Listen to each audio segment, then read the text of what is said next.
Right Network. Mobilizing, countering the left, energizing the right. New Right Network, home of the New Right movement.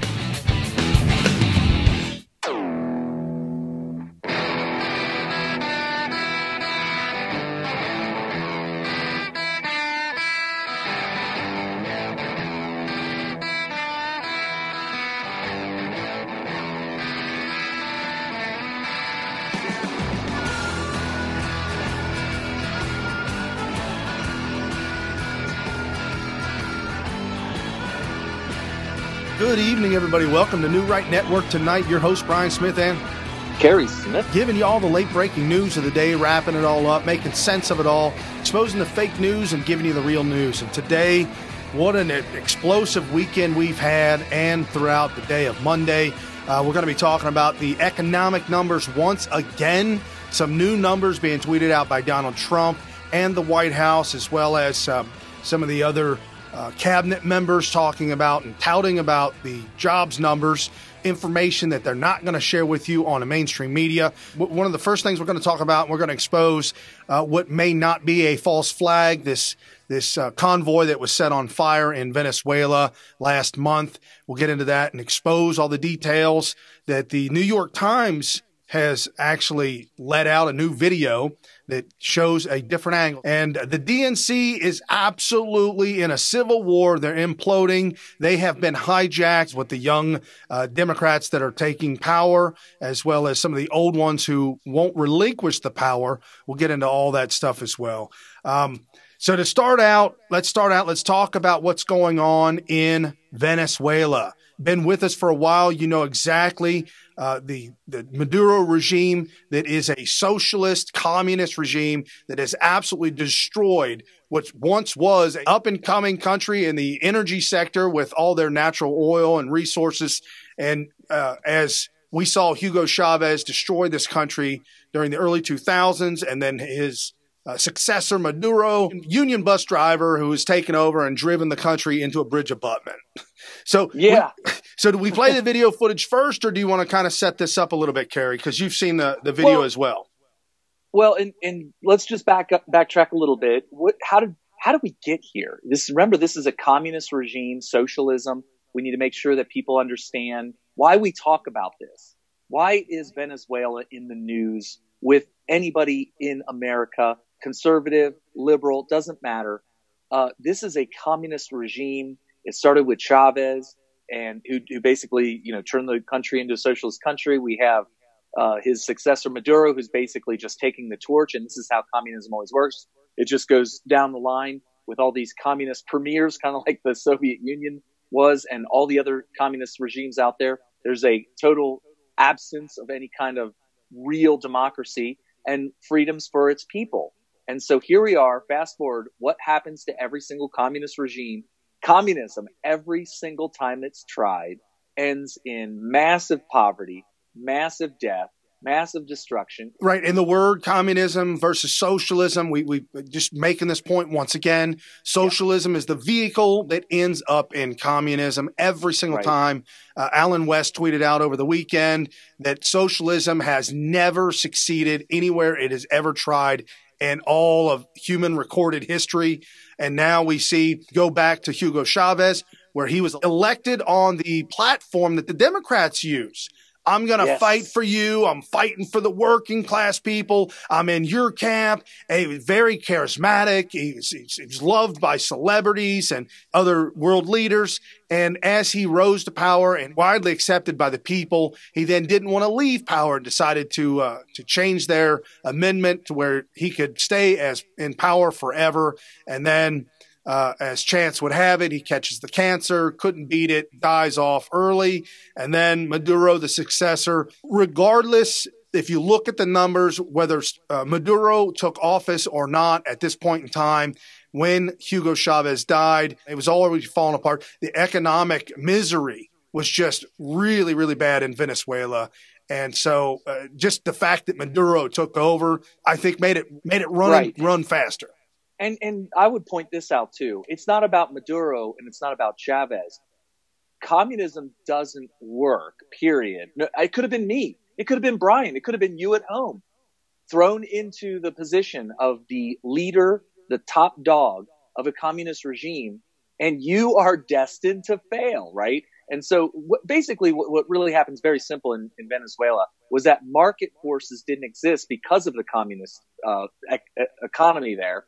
And so the market forces were not there to counteract the different economic issues that popped up, which caused massive poverty and famine. And that's what happens every time. Anytime there's a change or something happens in a capitalist society, you have market forces that will correct that, and then you're okay. When you get socialism involved or communism involved, that's where things go down. And just an example in America where that's happened, just one of many examples where socialism causes an ongoing crisis, would be like the Great Depression back in the 30s. It was actually we all know that FDR was essentially communism light. Basically, our president was a socialist, where it was his policies that prolonged the depression for many, many years. We had the exact same events happen in American history that led to our Great Depression in the 30s happened prior to that, but without the communism, we were able to recover much, much faster, lightning speed. And so that's the difference between capitalism and socialism. Well, he's absolutely embraced all the policies that any Marxist would embrace. The Lenins, the Trotsky. This is what he's embraced. Every decision he has made has been just one awful decision after another. You're talking about Maduro, right? Right. Similar to the Democrats and their winners and losers, and how Obama would pick a winner and pick a loser, and they always seemed to wind up be losers. Everyone he would pick, whether it be a Solyndra pick or a decision to enact certain policies, they always had negative effects. And this is nothing different with Maduro. It's the exact same thing. It's so bad, folks, that there were dogs that were running the streets because people couldn't feed their animals. And then all of a sudden the dogs went missing because the people started to eat the dogs. And then we heard reports last year where major cities are running out of water. Folks, when you've got major cities running out of water, people are days from death. You have a few days to live if you don't have fresh water to drink. Absolutely. And at first, the complaint was that the middle class was having all the money, and so they destroyed the middle class. And then the poorest people realized, well, now that the middle class is destroyed, now we're all destroyed. And it was just one domino effect after another. And so we're seeing right now, as Donald Trump, the capitalist president, if you will, Donald Trump embracing the opposition to Maduro, which is a good thing. Anything opposite of the horrendous situation in Venezuela has got to be good. And now we've got Maduro not relinquishing power, blocking humanitarian aid. There was a convoy of 4 trucks that showed up with humanitarian aid last month. One caught fire, the rest of them burnt down, and the tweets started flying out from everywhere. Right. It basically was originally called a false flag. You got one side that's either accusing them of falsely, fake news, and the other one calling them fake news for tweeting out a false flag as though it was not a false flag. So we actually have a video, right? That will kind of shed some light on what really happened, because that's what we really want to know. I kind of have a problem with manipulating our audience by trying to push a narrative that might not be fully truthful. We want to get you exactly what really happened, or at least to the best of what we can interpret. And then you guys can make up your judgment after that. And, and I'm not saying that if somebody tweets out something that's false about what really happened, you should go on a hate, campaign against them. I'm just saying that just know what the truth is. Absolutely. So the New York Times has unveiled unseen footage. They put together a 5-minute clip, bash the Trump administration or to bash conservatives, claiming that it was Maduro's regime that set the convoy on fire. But regardless, here's the clip. The political and economic crisis gripping the country. Senior U.S. officials immediately seized on the incident, blaming President Maduro and his supporters for intentionally torching the convoy.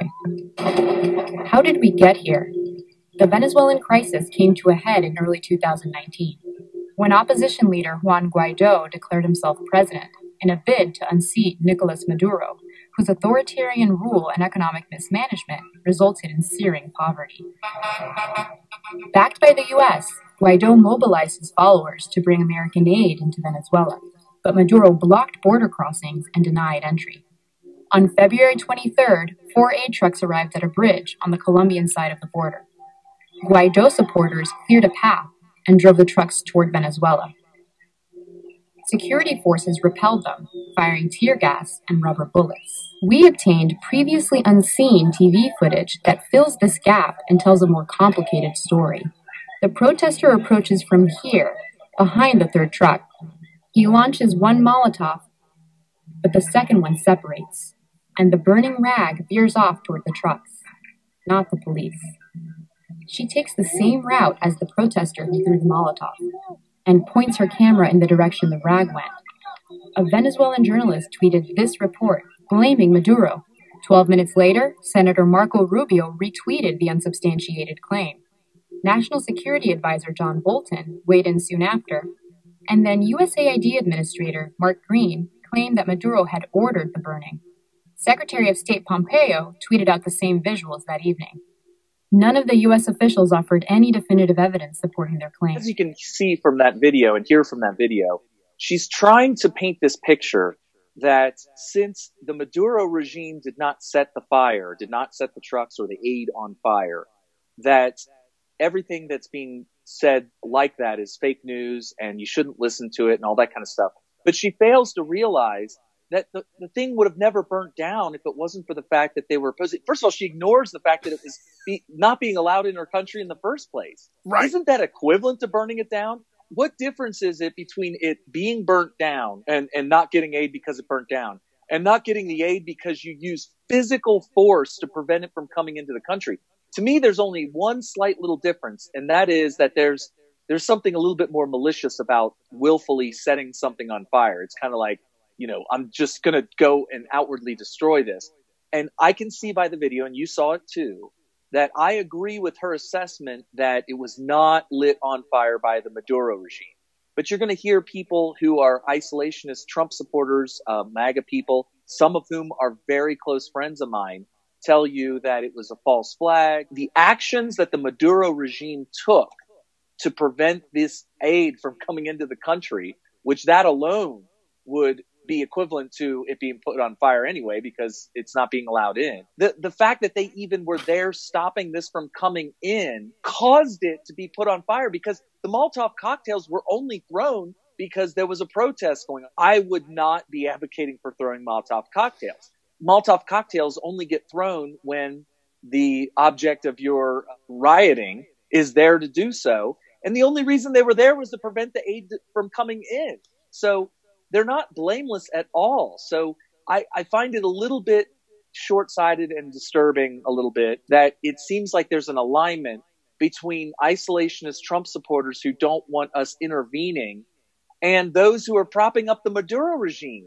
We need to be careful about how we're going to line this. Why don't we just tell the truth? Why don't we just say, okay, it's not a false flag?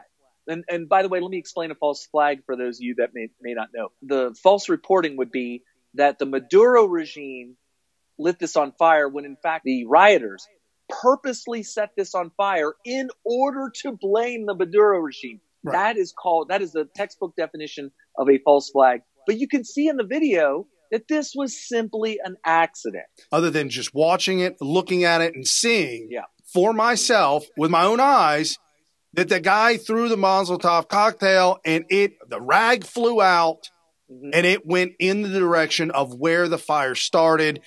And to be clear, to be 100% clear, he threw the Molotov cocktail at the police. The barricade, right, at the cops and the barricade. And the rag that was on fire, when it flew out and ended up hitting the trucks that caught on fire, that was not the intention of the person throwing the Molotov cocktail. Well, clearly not, because the first one that he threw went in the direction he wanted it to go, and so he decided to go ahead, grab a second, and throw it even faster. And you can see the wind. In the same direction.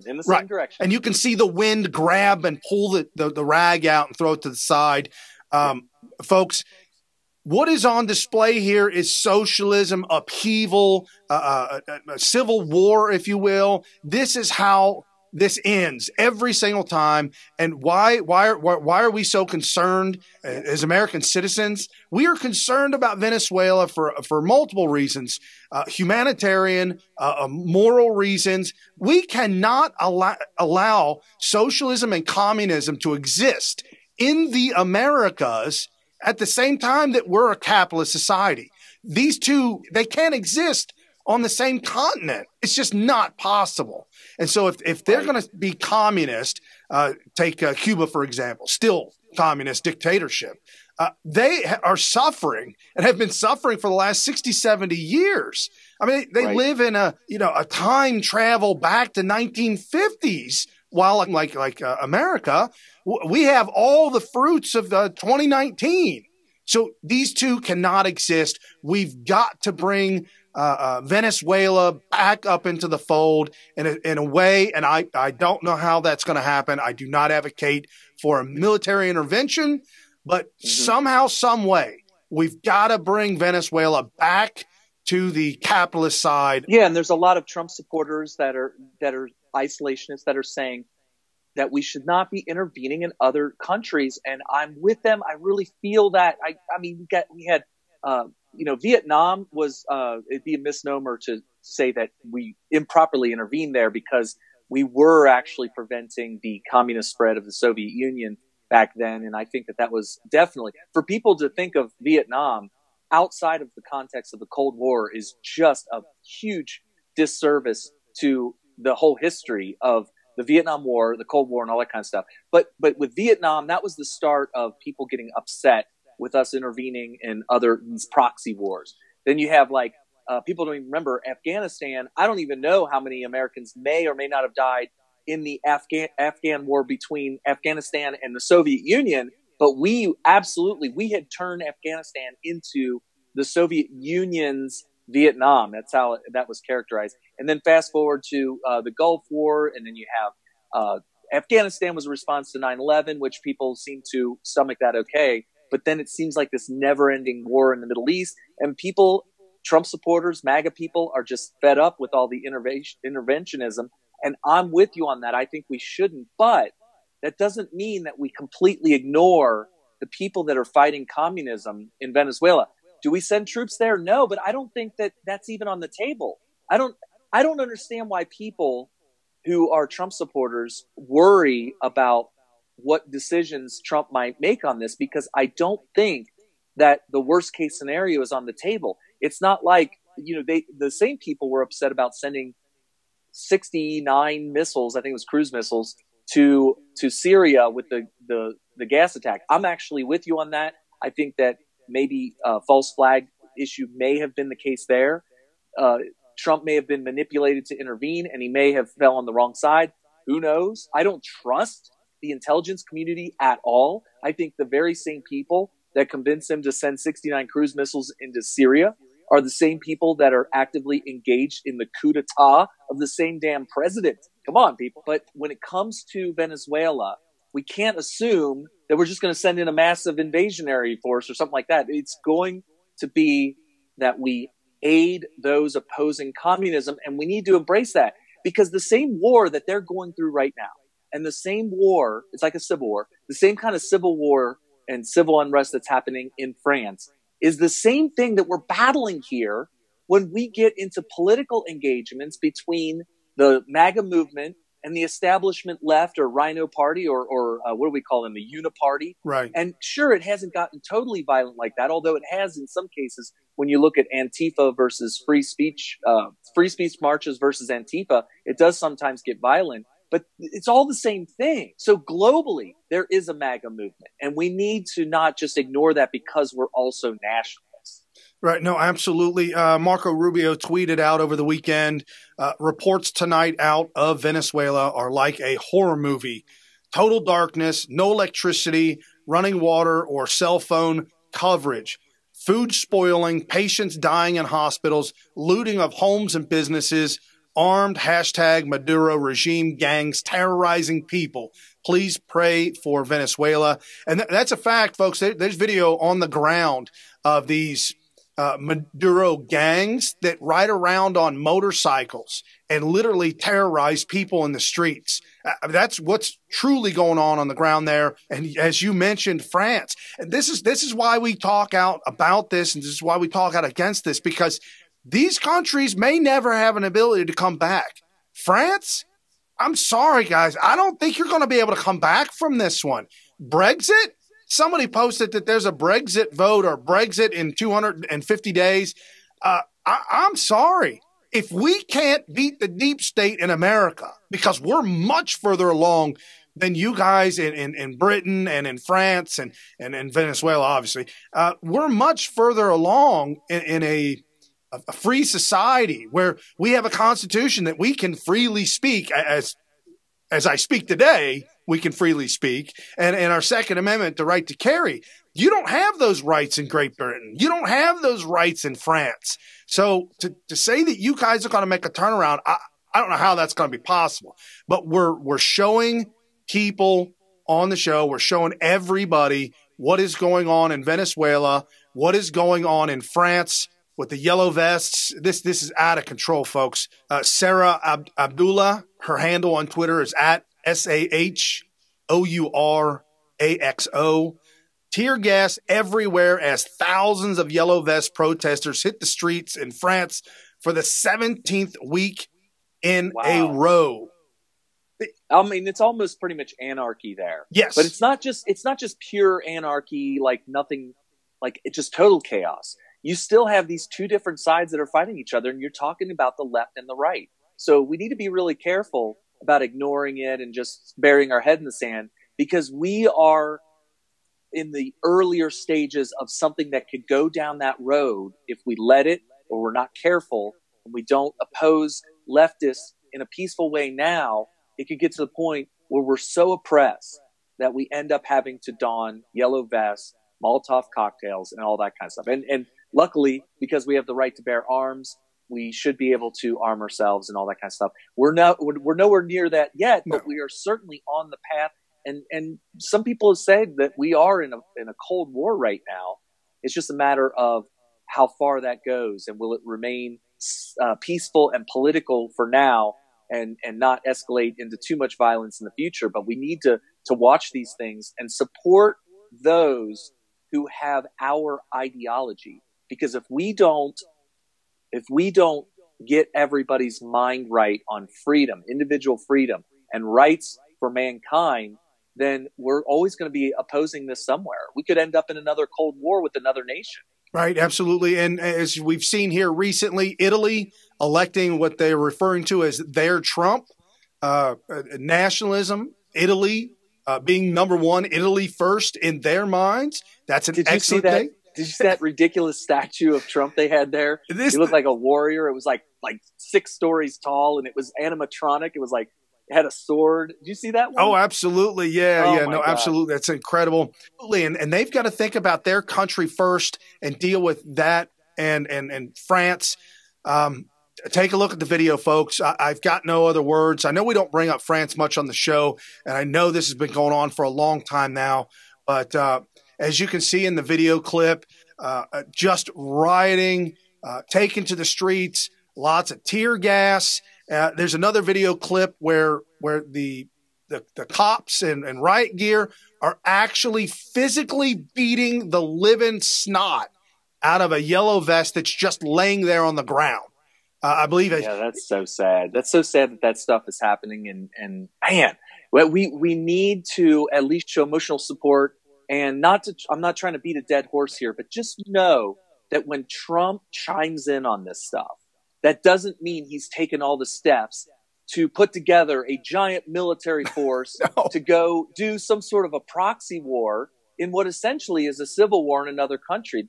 I know Trump well enough to know and trust that that's not going to happen. So if it does happen, I'm totally with you on opposing those actions. But don't just assume that the ball has gotten rolled on that stuff and that we need to oppose him now simply because he's speaking up in solidarity with the protesters. Right. And you've got a president that says, bring our troops back. Folks, listen to his words and believe what he says. Promises made, promises kept. Okay, let's go juxtapose. We've just showed you 3 real world examples of what socialism, communism, absolutely France is in a socialist type situation, and so is Great Britain.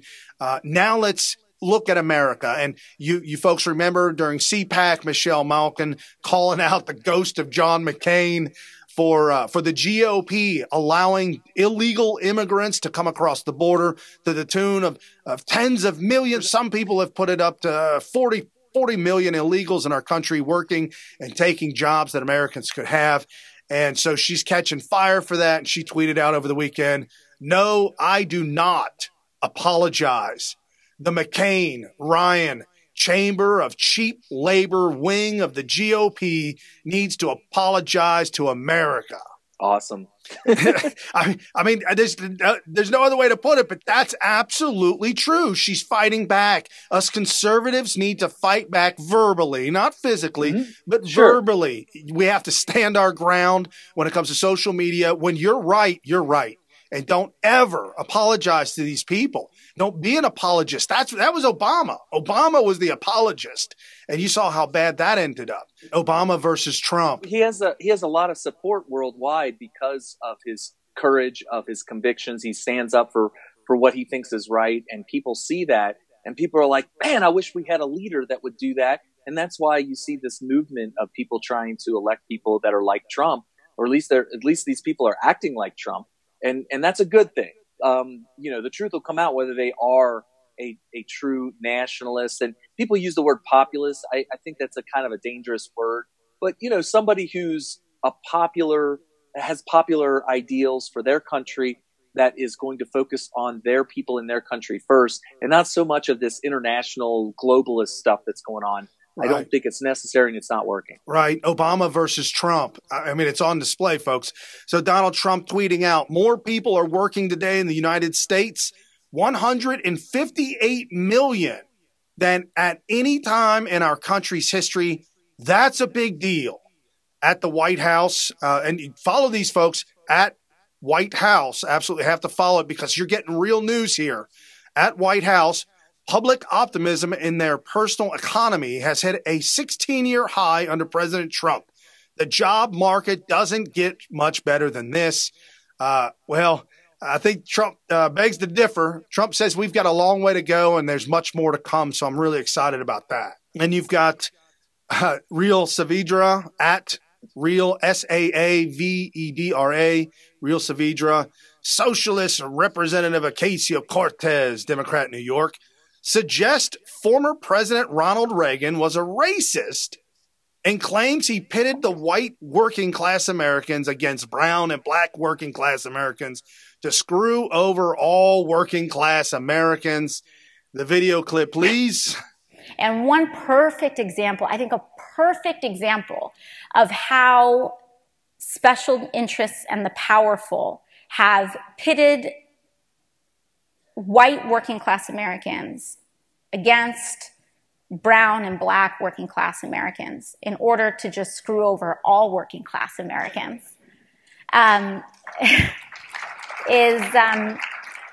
is Reaganism in the 80s when he started talking about welfare queens. Mm-hmm. So you think about this image, welfare queens. And what he was really trying to talk about was this, he was painting this photo. He's painting this like really resentful vision of essentially black women who were doing nothing, that were sucks on our country, right? And it's this whole tragedy of the commons type of thinking where it's like, because this one specific group of people that you are already kind of subconsciously primed to resent, you give them a different reason that's not explicit racism, but still rooted in a racist caricature. It gives people a logical reason to say, oh yeah, no, toss out the whole social safety net. Yeah. And in that clip, she's attempting to say that what we're living in now had started with Reagan, if you will, and as he's racist and Trump being racist and ruined economy. I mean, I know somebody scripted it for. We were kids during the Reagan administration. Now, first, let's just throw this out there, because we should throw it out there every single episode of Smith Radio, Smith TV. Today, I was compelled to sit down and write this letter. Not to anyone in particular, maybe even just for myself. But as a Black female executive at the Trump Organization, I can no longer remain silent about the repeated and reprehensible attempts to align my boss and his family with racist hate-mongering groups, campaigns, and messaging. As the daughter of a man born in Birmingham, Alabama, who rose against all odds to become one of the most established and respected doctors at Yale University, there is no amount of money in the world that could buy my loyalty to a family that subscribed to such intolerant and bigoted ideologies. The Trump family that I know is, without question, one of the most generous, compassionate, and philanthropic families I've ever had the privilege of knowing and the honor to call friends. They have been incredibly loyal to me and to the countless dedicated people they employ around the world, hiring more minority and female executives than any other company for which I've ever worked.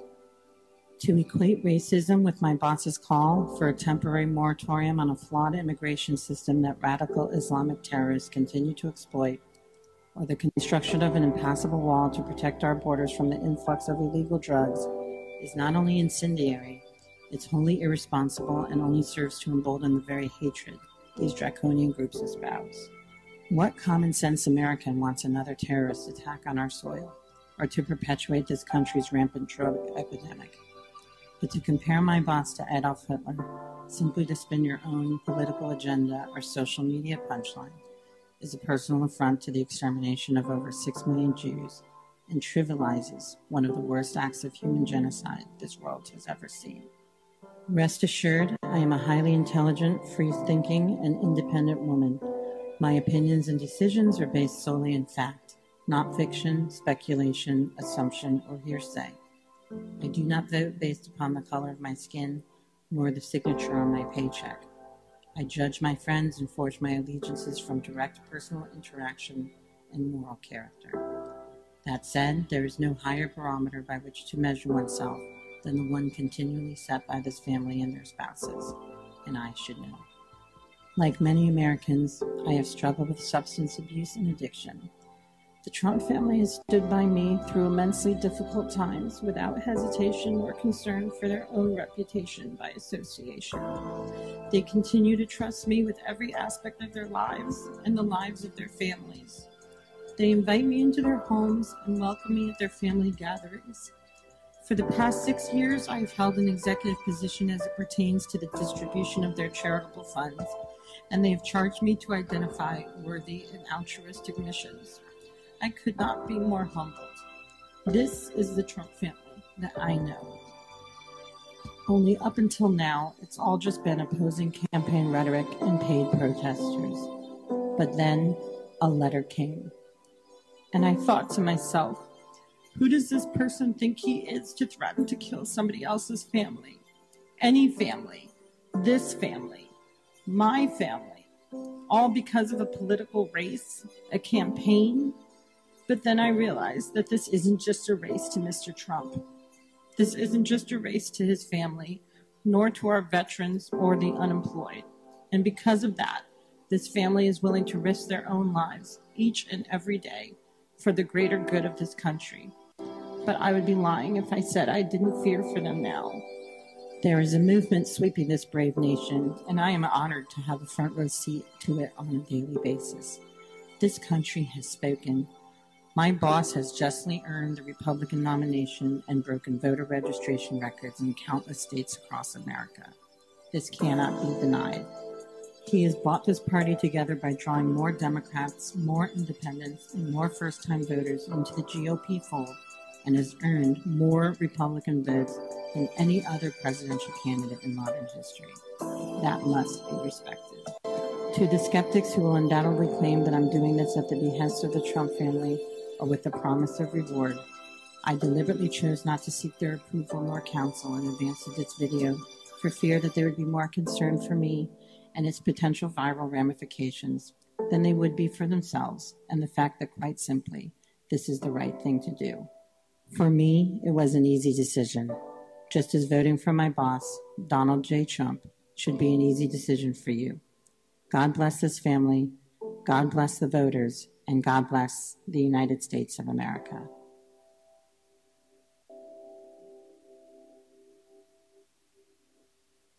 Donald Trump is not a racist, and anybody who says that is falsely accusing.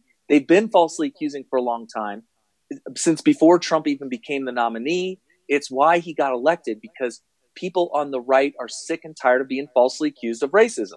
So keep calling us racist, keep calling Trump a racist. It's just going to get more and more Trump-like people or Trump allies elected into office across the board. So keep doing that. As far as Reagan being a racist, there was a lot of opposition to his presidency back in the 80s. It was very overwhelming. It was similar to Trump, not as bad, but there was a lot of opposition.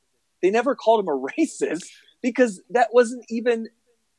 So you got to understand, this whole idea of throwing out demonstrable lies in mainstream media is a new phenomenon. And it started a little bit in 2008 and got a little bit worse. I remember Glenn Beck, after, I think it was 2008, both Glenn Beck and Sean Hannity said, "Oh, this is the year that the news media died." Right. Well, then 2012 came, and they were like, "Wow, we just resurrected it and killed it even worse." But things have gotten exponentially worse since then, because now they just come out and say lies that you can instantly fact check right on the fly. You either know already for 100% fact that what they're saying is a total lie, and you know the evidence that proves what they're saying is a lie, or they'll be fact checked in real time as it happens. And you see this constantly. Everything that they say is the opposite of truth. And Reagan didn't even need to deal with that back then.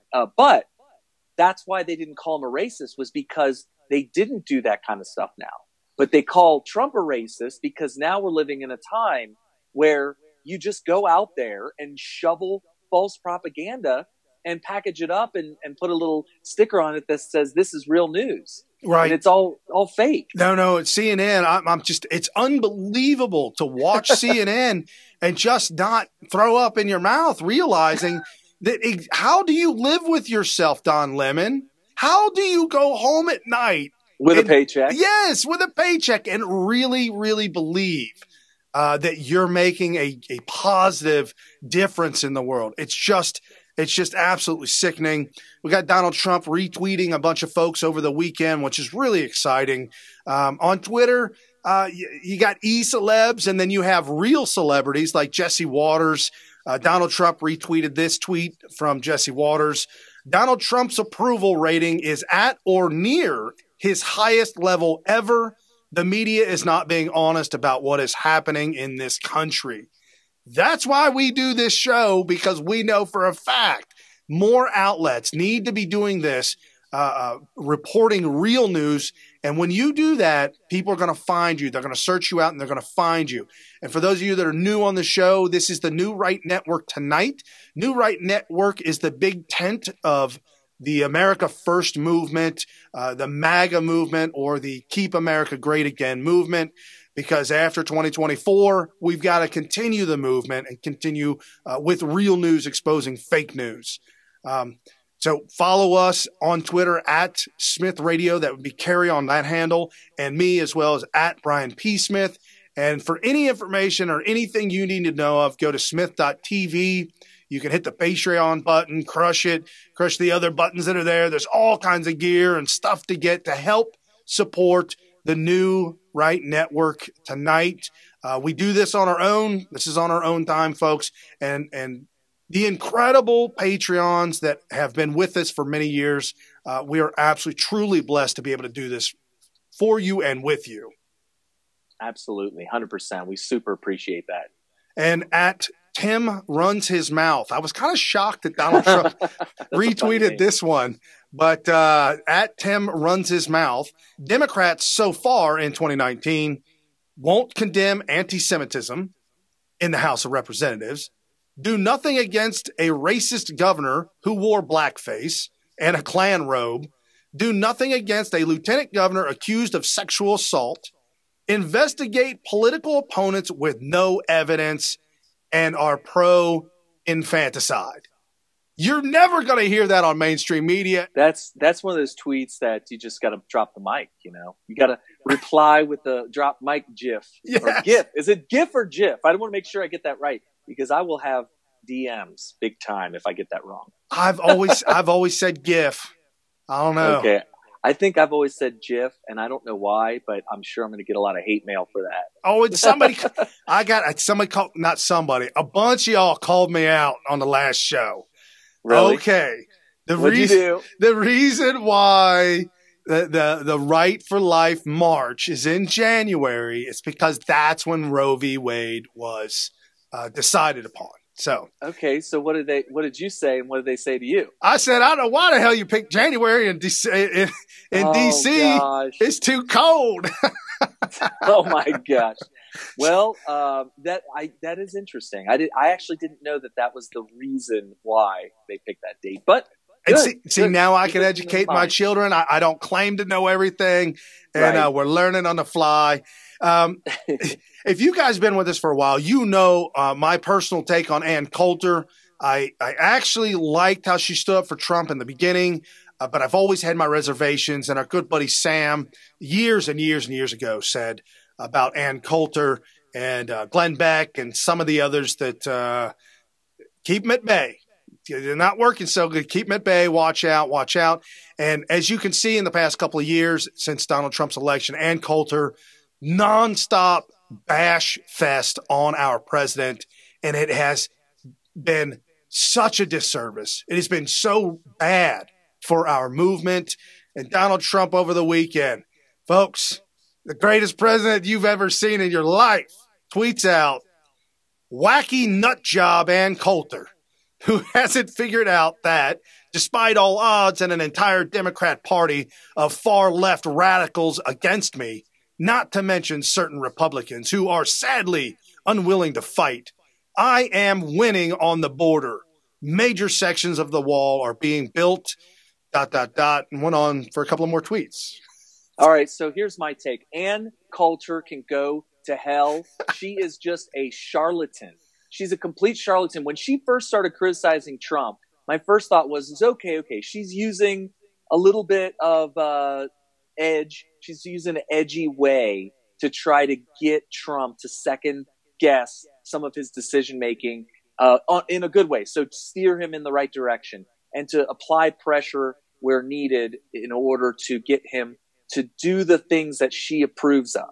But now I realize that she is dividing the base so bad that I get people all the time in my Twitter feed basically endorsing what she says and saying, I'm done with Trump. I'm done with Trump. If that's where we're going with this, where we're just going to be done with Trump because you think that the things that Ann is saying are true, which that's another thing. I don't think that what she's saying is accurate.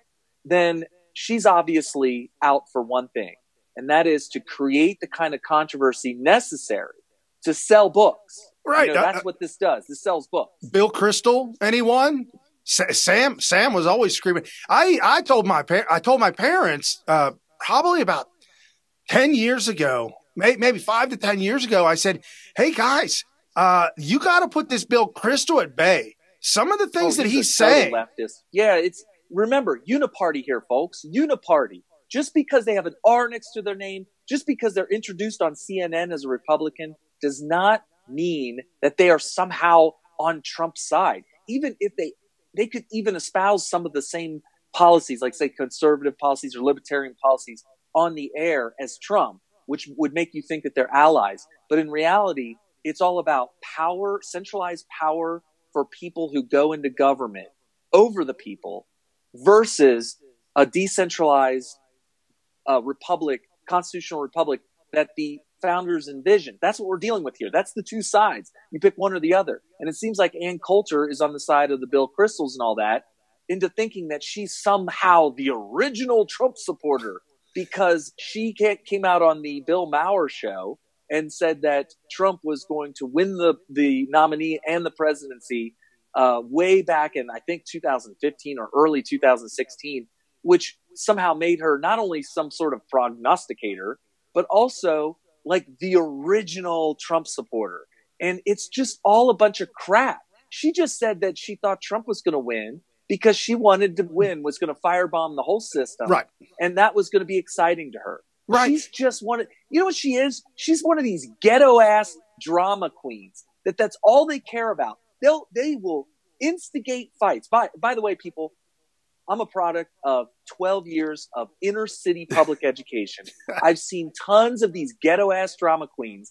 That's all they care about is creating drama and real fights. I'm talking vicious, yes, sometimes fist fights or big time dramatic arguments. You know, the profanity laden scream fest in public. And they instigate this stuff because it's entertaining to them. That's why they do this. That is Ann Coulter.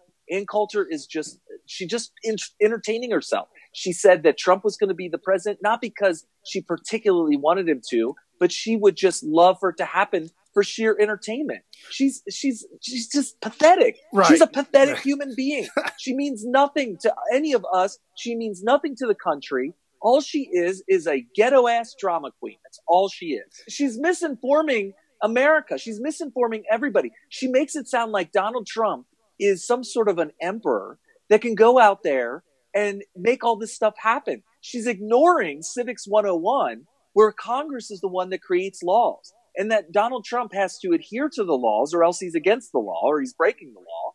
So he has to adhere to the laws that are written not by him, but by Congress. And also anything that needs to be funded has to be, in general, goes through Congress because they control the purse strings. This executive order thing is the only bypass that he has to get anything done. He's being opposed by everybody. And Ann Coulter wants to blame the lack of progress on him personally, when anybody who knows anything about how our government works clearly knows that he is largely completely innocent of all the lack of progress here. Right, because there's a lot of blame to be held with Paul Rhino Ryan. Yes. I'm telling you, and all the mass exodus of the Republicans from office in 2018, all of them are to blame without a doubt in my mind. The Democrat Party, the other opposition to everything Donald Trump is doing, the Democrat Party has gaslit their followers for the last 25 to 30 years, doing a number on those that are raised up in the system, doing a number on those that vote Democrat, follow Democrat, and that are susceptible to being gaslit. And now we've got all the way up from Ocasio-Cortez being 29 and some of the other ones that have just newly elected, 37 years old. Folks, they are completely gaslit. They're in the party to win and take over the Democrat Party and then to take over Congress. There's an incredible video that just came out about Ocasio-Cortez, this by Jordan Peterson. Down in the show notes, you can see the link for the YouTube video. But I'm just going to summarize it real quick. It's about an 18-minute video. Lots of documentation, lots of information in there, and he goes through it really, really, really well. Just start out with the tweet that got me to it because I follow this individual, and you should too, at B-I-Z woman for Trump. She tweeted this out with the link. Many have wondered how a 29-year-old bartender became out of nowhere to beat a 20-year politician, Joe Crowley, who was a candidate for House Speaker. This explains a lot and is terrifying. Watch and decide. The brains behind AOC by Jordan Peterson. Did a lot of incredible work, and he breaks it down into three different things. One, she did not run for Congress. AOC, Alexandria Cortez, was auditioned.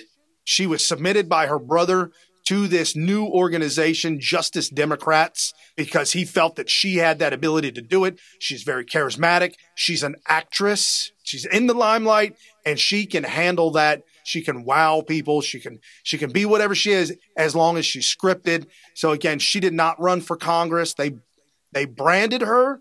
They did everything on the social media for her. Justice Democrats did everything for her to make this happen. I'm not upset that went down like that. There's no law that's broken that says you can't do that. It worked very, very well. What is your opinion on that first point? I watched the video, and before I watched it, and even in the first minutes of watching it, I thought, oh gosh, do we have to go through this conspiracy theory crap? Right. Come on, really? So watch the video, and you'll soon find out there's actual video clips of AOC verifying that she auditioned for the part of running for Congresswoman of this district. And maybe it was any district. Maybe they're doing this across the country. Certainly would seem so. Maybe this was just a test case where they'll do it here and they'll do it across the country once they realize it worked. And she auditioned for the role. She said she did. Now, do you have the video? Now, do you have a problem with that? It's definitely out of the box thinking that I appreciate it. I appreciate out of the box thinking. Here we are. The Democrats said, "Hey, why are we leaving it to people, just your general average citizenry, for somebody to step up?" It's not the Democrat Party that's saying this. Justice Democrats, Saul Alinsky organization that is completely outside the Democrat Party. Okay. Yeah, I think it's creative. And it's interesting that you say that. I'm glad you pointed that out, because it makes sense now when you see these people like Dianne Feinstein viciously opposing them, because it didn't make any sense. If you look at all the things that we've seen happen either to AOC or with her or surrounding her, link in the description below. Definitely check that out. It's only 15 minutes long, which is great.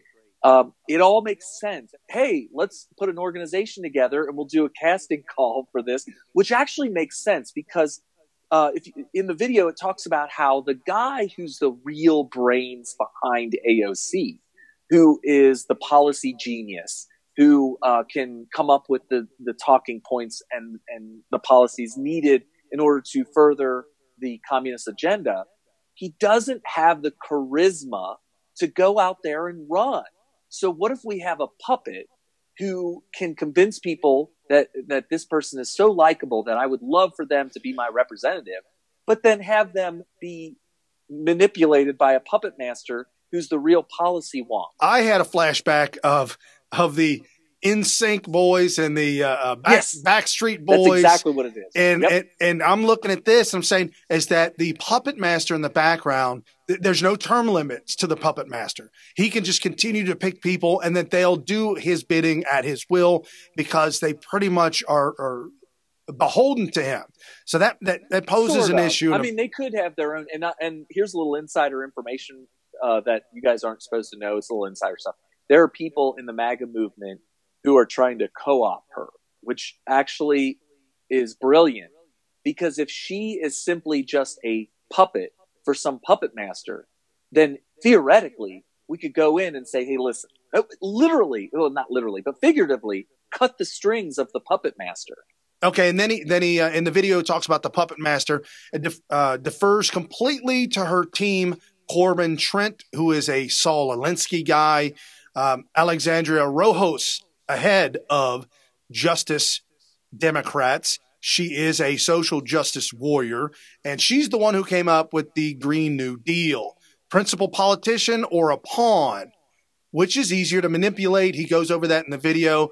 Obviously, a pawn is very easy to manipulate. And again, you referenced Dianne Feinstein. Not that she's a principal politician, but that she is beholden to somebody else. So you can't go to Dianne Feinstein with the Green New Deal and say, sign it, because she needs to be reelected and she's got a different agenda. So go get somebody who's new, and that would be Ocasio-Cortez. The people that are controlling her, that's the third aspect, are very, very dangerous individuals. The first one that comes to mind is Cenk Uygur of the Young Turks. Originally set this all up to take over the Democrat National Committee. I didn't agree with that part in the video. He's not a smart guy. I've been following Cenk for many years. I don't think he is a puppet master, but he's an idiot. He did. Peterson made the comment that Cenk is not a very smart individual. He does say that. He's a dumb. Right. And he said that right off of the campaign of Bernie Sanders' loss, Cenk found Saikat Chakrabarti, who is one of the co-founders of Justice Democrats. He's a former Harvard graduate. And during the campaign, you saw the Bernie Sanders campaign. The scales were tipped in the favor of Hillary Clinton because that's what the DNC decides who they want to heavily favor. Right. And because they heavily favored Clinton, there was no way that Sanders had any chance. Right. So this young Saikat Chakrabarti, you got to get into his mind and see what he's thinking and try and understand where he's coming from. He is a hardcore left-wing Saul Alinsky, and he's young. He's very young.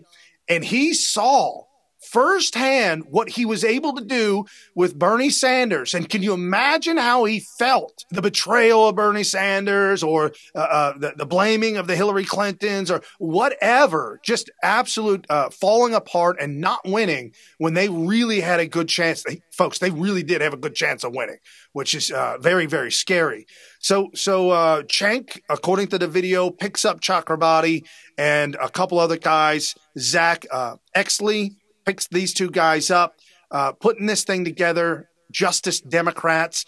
It was a new path to save the soul of the Democrat Party. We will run strong progressives by the thousands. We're going to primary Democrats. We will replace the entire Congress. We want radical leftist socialist. And they went right after Crowley because they hated Crowley for the same reasons that they hate Dianne Feinstein. They can't be co-opted into moving the ball that was promised to move it to the left. They're just making those promises and never fulfilling them. So now you've got these new gaslit individuals that are like, yeah, well, we're going to vote you out of office and you're done. Yeah, and you got to realize, too, that this is only possible today because of how far they've been able to go with the Department of Education. All this stuff has, first of all, the candidates, these young candidates and the young Harvard grad geniuses behind the scene could only push this stuff after being thoroughly indoctrinated their entire childhood. And that's not enough. You also need an electorate, a constituency, an entire population of people that when you start to espouse communist ideology, their initial subconscious reaction is, yes, that's true, right, and good. And the only way they can get there is through an entire childhood of indoctrination into the communist ideology, which is what's happening with the Department of Education today. Right. You need to be aware of that and oppose it. Yep, absolutely. And Zach Exley is a Saul Alinsky guy. They're big tech guys. They'll run this 2020 game. Zach is a former Open Borders Foundation guy, which is a George Soros organization. So you cannot tell me that when Soros is nearby, that's where they're getting their money. And so here are the numbers. If you don't believe that it's possible to run a scheme like this, in 2018, this organization ran 79 candidates in the primary. Out of those 79 candidates, they won 24. And out of the 24 that ran, 7 won in the general election, and they're in Congress. And here's their names: Raul Gurjevala, Raul Khanna, Ion Presley, Pramila J.I. Apala, Rashida Tlaib, Ihan Omar, and of course, Alexandria Ocasio-Cortez. Folks, this worked. It worked well. And it's very, very scary how these socialist, communist ideologies can take over the entire party and then attempt to win in Congress. We've got to fight back on this. And for those of you that have heard of the Young Turks, and I've always known this, but he mentions this in the video. There's a large Armenian community out in Los Angeles, and I worked with a guy that's Armenian, and he talked about this often. But the Young Turks, why would he choose that name? The Revolutionary Turks in 1911 slaughtered 1.5 million Armenian in the Armenian genocide. And then the other guy, Saikat, is wearing a Che Guevara style T-shirt. But the style of it that's on there, the face of it is a guy named Snub Habas Chandra Bose. And this from Wikipedia, so I'm not taking this from the video, this from Wikipedia, was an Indian nationalist whose defiant patriotism made him a hero in India, but whose attempt during World War II to rid India of British rule with the help of the Nazi Germany and Imperial Japan left a troubled legacy. These are anti-colonialists. That's what Cenk is. That's what these socialists are. They're anti-colonialist, and they look at America as if we colonized the Americas, as if this is a colonial America that needs to be removed. Well, yeah, Great Britain did, but then we defeated them. As far as the Young Turks name is concerned, the Young Turks is all about the genocide of an entire people, right? So anybody who thinks that it's appropriate to call themselves the Young Turks in today's day and age would be equivalent to somebody saying, you know what, well, we're going to call ourselves the Nazis. Because from a genocidal point of view, it's about equivalent, right? No, absolutely. Both different groups did a full-blown genocide, so that's how I look at Cenk Younger and anybody who calls themselves the Young Turks. Right. And in the video, he does bring up Dinesh D'Souza's movie in 2016, the one that he made, Obama, Love Him, Hate Him, You Don't Know Him. And that in the documentary of Dinesh D'Souza, he points this out, this anti-colonialist ideology that these leftists, that these Saul Alinsky types have. And that's what they want to do, is to tear down America. And then real quick to wrap up, Ocasio-Cortez, very interesting, the video points out. Ocasio-Cortez said that she wanted to pay her staff a living wage, bring everybody up to $15 an hour, and lower the higher wages below $126,000. Why $126,000? Because if you are in Congress making $126,000 or more, you must disclose all outside money you earn. Under $126,000, you can now take hundreds of thousands of dollars from George Soros and not have to report it. Oh, so that's the key. You can double your wage. More. Yes. Yeah, you actually earn more by cutting the top wage down. Wow. Right. Okay, that makes sense. And over the weekend, the Democrats are just making one bad decision after another. Representative Dan Crenshaw tweeted out, today I offered a motion to recommit H.R. 1, reaffirming that only citizens of the United States should have the right to vote. The Democrats rejected it. Next time you go to the ballot box, keep that in mind. The future of the party is in cities like San Francisco where illegals can vote. Let that sink in. And the Democrats are attempting to pass, or may have already passed, a bill allowing 16-year-olds to vote. Yeah, I mean, you know what the next step after that is? Instead of waiting until they come to our country to vote illegally, they're going to pass a resolution that allows anybody anywhere in the world to vote in our elections. They don't even have to come here. Nope. They can just cast the ballot from anywhere. Just mail it in.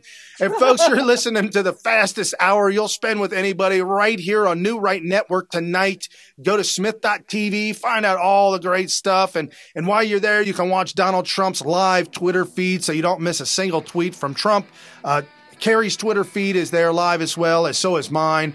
Crush the Patreon button, pick up some gear, help the New Right Network to move forward, get this going forward. We need to find a George Soros of the conservative party, folks, to help continue to move this, get this movement to continue moving forward. But until then, $1, $5, whatever you've been blessed with, and you're able to give, much appreciated. Thank you very much. And last words, Carrie?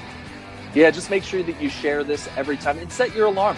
Guys, you have a smartphone, set your alarm for 5 p.m. Monday through Friday. That way it just alerts you, oh, Smith Radio is on. Even if you're like, I'm in a bad place, I can't watch the whole thing, you can watch it later.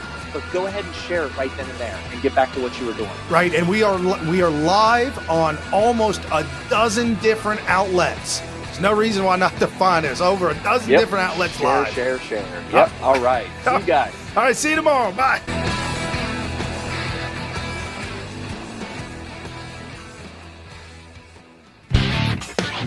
You've been listening to New Right Network, mobilizing, countering, energizing. Online at newrightnetwork.com.